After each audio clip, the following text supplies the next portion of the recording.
in order for your jammer, that's the person you get out to do the scoring. The jammer, man. The jammer. There it is. Old that's school. Your speed. There it is. That's your speed person on there. And then you have your defensive player, who's usually the bulkier, stronger. John Porky Parker, I remember that guy, man, for the New York Chiefs. I remember that guy with the long hair. And it's like people tried to pass him, and then there was Dynamite Mike Gammon.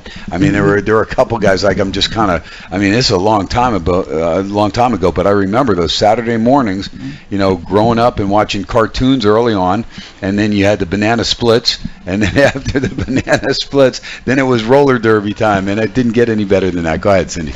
Yeah, and and then you have your pack people, and you're trying to slow them down so that your jammer isn't out of gas by the time they get around, and then so that you stay within your time limit of, my thing was like you had 90 seconds or something to score on them at the time. What about the rules as far as how dirty it could get? Because I remember watching the elbows, and where there would be certain players and they're going up over the side of the rail and they're knocked into the crowd, and then they're out of they're the jammer. You're trying to take the jammer out, and I remember like, oh man, if the Chiefs were up late, it's like, gosh, don't let them come with this last second deal, because there were a lot of competitions, a lot of the matches to where all of a sudden that last jammer getting by, and all of a sudden you either won or lost based on that last run. On that last run.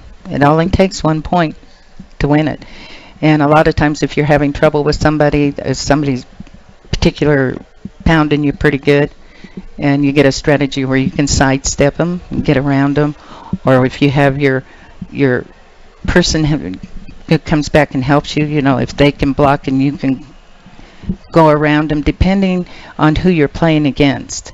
Now, there are certain defense players, and I would say Shirley Hardman was the hardest person I ever came up against in my rookie year of skating. She was tremendous on the track, and I had to have a lot of help to score on here, or they had to pick them off. Andy? I was going to say, how big of a track is it in circumference? Was it like wasn't a quarter mile, was it? It was a little bit less than that, wasn't it? It was about 120 by probably 6 feet across. What was the total dimensions? Yeah, that's what I thought. About a quarter mile. Yeah, that's what I thought. It was a little bit less. Well, a little bit less than that, about an eighth of a mile, and it was banked too, wasn't it? Yes, it's banked, and it also depended on the building you were in, because some of the buildings and facilities that they were in, they had to shorten it because there wasn't enough room. And then if it was like up in San Bernardino, where they had this big, huge, beautiful track built for speed, it was awesome. So it just depended on which facility you were skating in and what type of track and what the bank was. Cindy, now the book, is that about the your rookie year, or is it about your entire career? It is a real brief bio. Okay. And Karen Bryson, my author, she did a tremendous job, and she tried to keep it for a short, quick read, like for people flying or busy people, and we elected to go with the short version and cover a lot of time, but not a lot of detail there. But I think she did an awesome job. Okay, give me time. When are we talking about? We're talking about the 60s, the 70s? When are we talking? We're talking about 50s, 60s? 50s, 60s. There you go. Pretty much. See, now, I've got pictures of my mom, and my mom, July 27th, mom will be 71. July 27th, I'll be 64. Wow. Come on, are you kidding me? And That's 2 days after that, I'll be... Come on. July 29th, Andy Isco. Right. All right, there you go. A couple of July babies here. All right, that's 59. Good. There you go. All right, so, and I know my mom was a big fan, first off, of the bows and the skirts, and I mean, the 50s. That was a great time. My mom, she looks back, and she says, the world is going too fast right now. That's right. And this is where she's from, and she understands changing with the times and understanding not wanting to be left behind as far as technology-wise, but she really appreciates the 50s and the early 60s. She said it was the greatest time of her life. And she's correct. I totally agree with her. I mean, we've lost an innocence in our children today that we had, in the creativity and being out there. Being energetic. We didn't have all the obesity problems that we have today because That is a great call. That's because kids actually played outdoors, and you would play until it got dark out, and as soon as you got out of school, you'd be out there, so you get home, 3:30, you're playing late 8:30 at night, and you're doing nothing but exercise, and you're having fun doing it, and you're being creative, whether it be skating, whether it be throwing or catching a ball, or shooting a puck, even whatever the sport of choice was, the activity of choice. Cindy, real quick, I mean, there had to be a couple parents that you knew that weren't your own, that you knew the call, the whistle, whatever it was, when it started getting dusk, when it started getting late. Because I remember growing up in Fairfield, New Jersey, I remember each mom or dad, you knew, because there were a couple of the dads and even a couple of the moms that had that whistle, the Pat Riley whistle, I always refer to it because I remember Riles always doing that. But and then there were a couple, my friend Henry Kapolka, he tall kid, lanky kid, but his mother, Henry, and you could hear her from, a mile away, and he knew it was time to go home. That time, it's come and gone. Just one more inning, Mom. Yeah, exactly.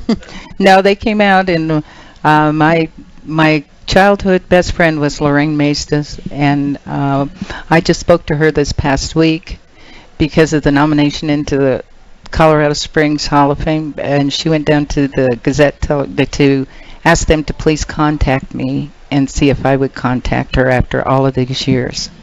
It is wild, Andy Iskoe, as we look back and you have these reunions, and you think back in your 10-year reunion, 20-year reunion, 30-year reunion, time keeps going, and of course, not everybody makes it back to all these reunions, but it is kind of nice. I haven't made a bunch of them, and I tell my daughter, and it's so funny now because Kiara, with her friends, and just telling her and saying, you know what, thinking back, realistically, right now, there's like 2 people that I still know from high school. I mean, that's how crazy life is. All of a sudden, you end up going here, you're there, and next thing you know, you're not even in touch with some of the people that you actually did grow up with. It is Ken Thompson. It is Andy Iskoe. It is Cindy McCoy. The incredible story of rookie roller derby queen Cindy McCoy. We're going to talk more about this. Of course, it is All-Star Break. We'll get you caught up on the Findlay Toyota Out-of-Town scoreboard. We are live at the Canada Racing Sports Studio right here inside the Palms. Ken Thompson, Andy Iskoe, Cindy McCoy. We're coming right back at you on 50,000 watt KDWN. Keep it right That girl roller derby saved my soul. A little roller derby reference. Cindy McCoy in studio with Ken Thompson, Andy Iskoe. It is a Thursday night here at SportsX Radio, Monday through Friday. We come at you 7 to 9 p.m., 50,000 watt AM 720 KDWN all over the West Coast. And we appreciate you stopping in and listening wherever you are. And again, if you're coming into Vegas, take your time. It's going to be one of those wild weekends again. It's always like that. And of course, it's cooled off, Andy Iskoe. It's down to 106? Did it get up that high today? I thought it was about 104. I don't know, Cindy. But it feels comfortable compared to the 117 of a couple. There weeks you go. ago. And Cindy, I'll tell you what. When you become a local here, and you realize when you are a local in Las Vegas, when you actually fly back here, and that first time where you feel like you're actually going home, to where I know my family in Jersey is like, what do you live on the Strip? They picture you living on the Strip, and of course, for the first 5 years. Here they were right, I did live on the street, but no, realistically, it is kind of weird when everybody on the plane, coming back from Jersey or New York, whenever I'm flying home, they're all amped up and ready to roll and drop all their money and go out and just ruin their body and everything. And I'm actually going home. It's a little bit different coming to Vegas now. Yes, it is. Vegas is our home now, and in fact, my husband and I got married here in 1999 at the Little Church of the West down where Mickey Rooney and them got cross-road in the Mandalay Bay. Of course, they had to move it a little bit. Just a little bit. We are talking with Cindy McCoy, and Andy Iskoe and I are very fortunate. We're able to get a copy of the book, Hell on Wheels, the incredible story of rookie roller derby I just want to know, Cindy McCoy. Are there any plans to make the book into a movie? And if so, who plays you? Well, that's right now.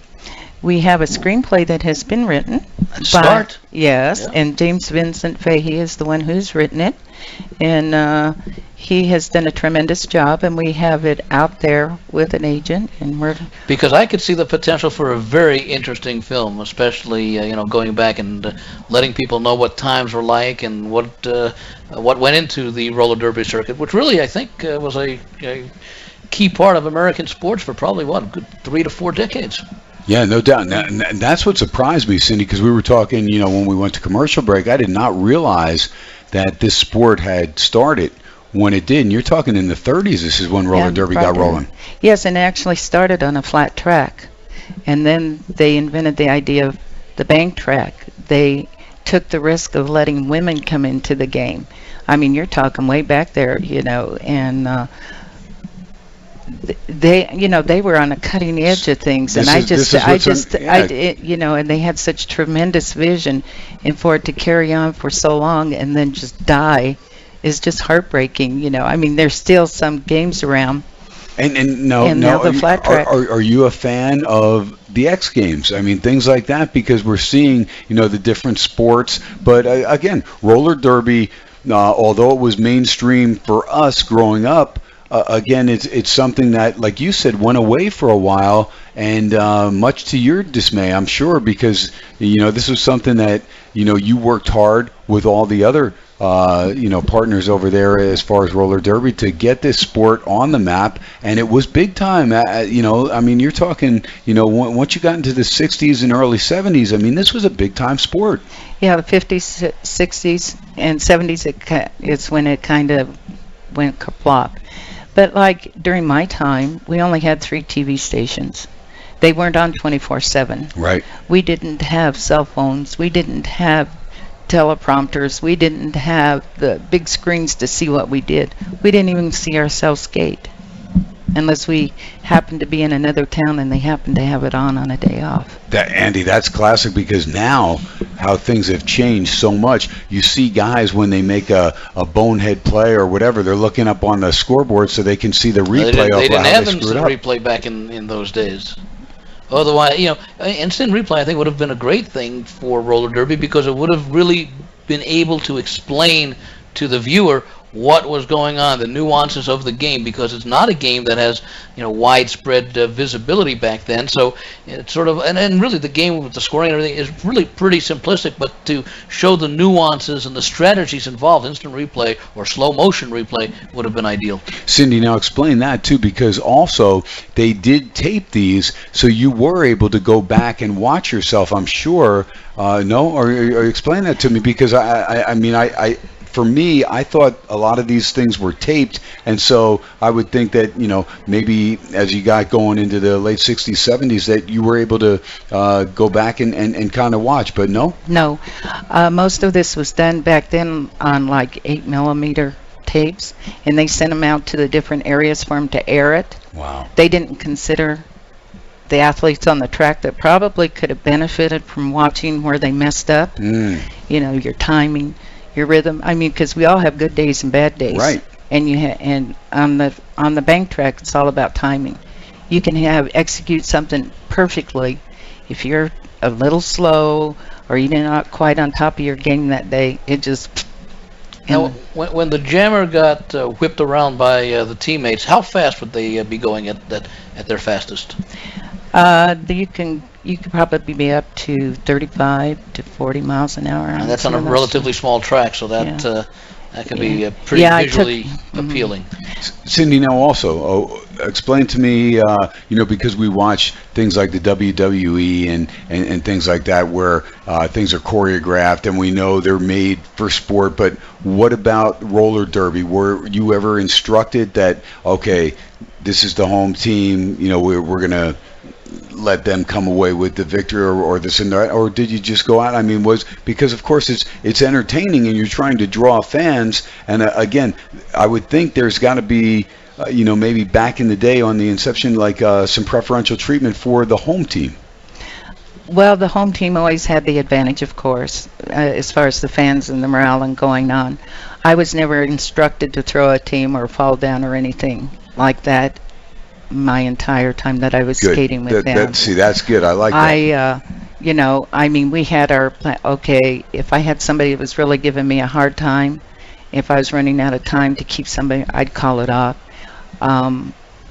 People, when I skated, anybody that was my senior that I looked up to as my idol, I would never try to cross them or tick them off in any way. But if it was somebody that came up through the ranks like I did, from amateur to pro, and there were some in the training school and amateur game that I did not like, and when I got the chance, I put it to them. Okay, now we talked about jammer. Andy was talking a little bit about that. Explain the scoring for somebody that's listening.